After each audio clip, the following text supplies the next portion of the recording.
etti nazik beden yar. 100.000 eşver nazı kurbanı canı. Ne güzel nazla gelirsen o perde. Oyun çok mübarekti, ey değil gar.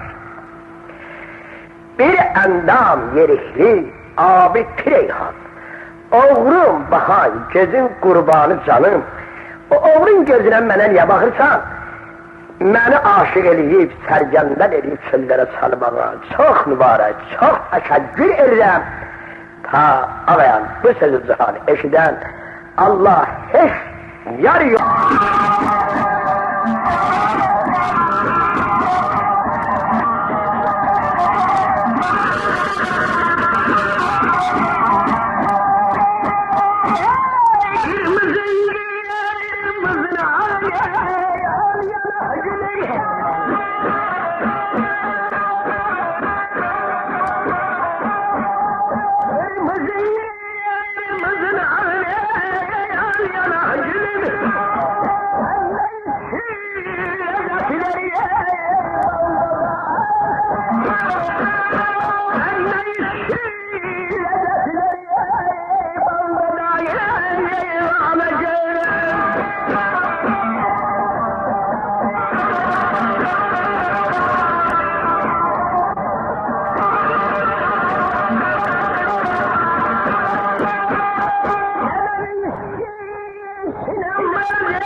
Kırmızıdır ağır al yanak.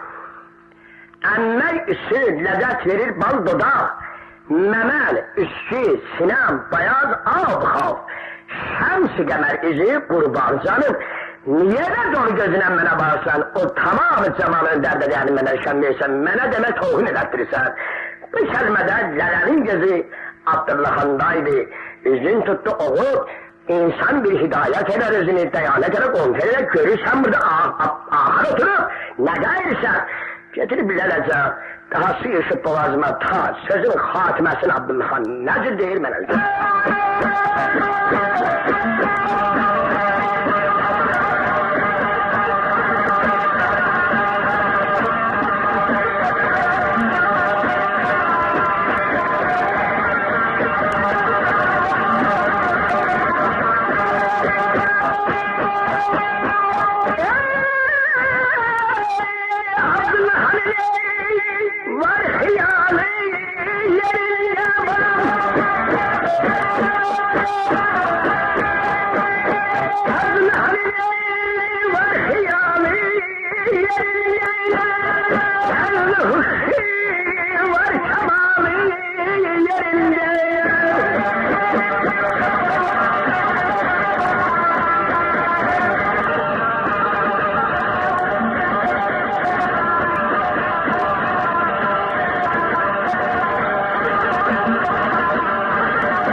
Abdullah'ın var hıyali yerinde.